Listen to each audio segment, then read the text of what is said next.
Hello student, आज हम discuss करेंगे प्रेरण मोटर की गति नियंत्रण की विधियाँ या methods of speed control of induction motor. प्रेरण मोटर की गति नियंत्रण या speed control of induction motor.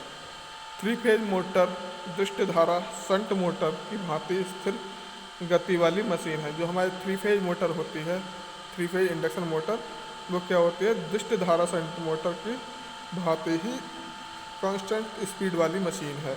पूर्ण लोड पर प्रेरण मोटर की गति का नियमन स्पीड रेगुलेशन का मान जो प्राय रहता है वो 5% से कम ही रहता है।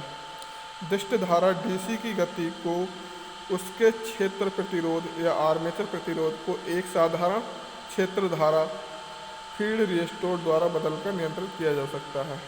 डीसी मोटर में क्या करते हैं, हम उसका जो फील्ड करंट होता है उसको चेंज करके उसकी स्पीड को हम कम या ज़्यादा कर सकते हैं तथा उसकी दक्षता पर भी कोई विशेष प्रभाव नहीं पड़ता है। परंतु ये प्रेरण मोटर में संभव नहीं है, ये सिर्फ हम डीसी मोटर में ही कर सकते हैं और जो इंडक्शन मोटर है उसमें हम ऐसा नहीं कर सकते।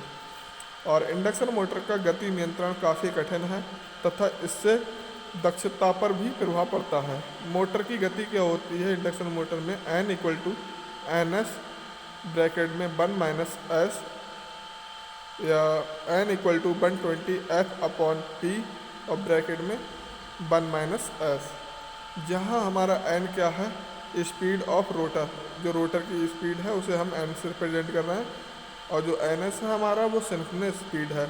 और ये हमारी सारी स्पीड किस में होती हैं, RPM, रिवॉल्यूशन पर मिनट। अतः उपरोक्त व्यंजक से स्पष्ट है कि आवृत्ति, फ्रीक्वेंसी, ध्रुव, पोल तथा स्लिप को परिवर्तित करके ही प्रेरण की गति को बदला जा सकता है। अतः प्रेरण मोटर की गति को निम्नलिखित प्रकार से बदला जाता है। उसके बारे में आज हम जान लेते हैं कौन कौन से कार्य वो हैं मेथड।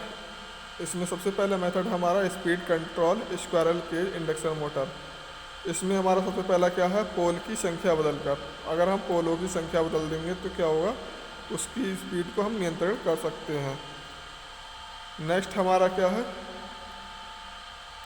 स्टेटर में कई वाइंडिंग को प्रयुक्त करके।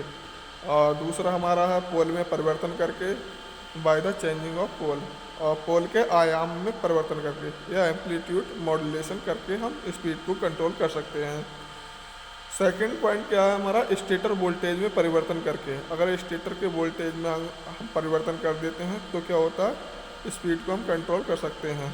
जिसमें हमारा सबसे पहला क्या है, thyristor voltage controller, track voltage controller, आवृत्ति में परिवर्तन, variable frequency controller, voltage source inverter, current source inverter, cyclo converter. और थर्ड हमारा क्या है, speed control slip ring induction motor.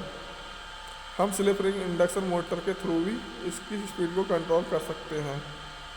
Rotor resistance, जो हमारे स्लिप्स होते हैं उसमें अगर हम रोटर रेजिस्टेंस लगा दें तो उससे भी हम इसकी स्पीड को कंट्रोल कर सकते हैं। कैस्केड कनेक्शन, रोटर में विद्युत वाहक बल, EMF को इंजेक्ट करके। ये हमारे क्या हो गए, ये सारे मेथड्स हो गए जिसके थ्रू हम क्या कर सकते हैं, किसी भी थ्री फेज इंडक्शन मोटर की स्पीड को चेंज कर सकते हैं। कल नेक्स्ट लेक्चर में हम पढ़ेंगे पोलों की संख्या बदलकर की स्पीड को कैसे कंट्रोल करेंगे, स्पायरल केज इंडक्शन मोटर की स्पीड को कैसे कंट्रोल करेंगे। और जो पोल की संख्या बदलकर है ये हम विस्तार से नेक्स्ट लेक्चर में पढ़ेंगे।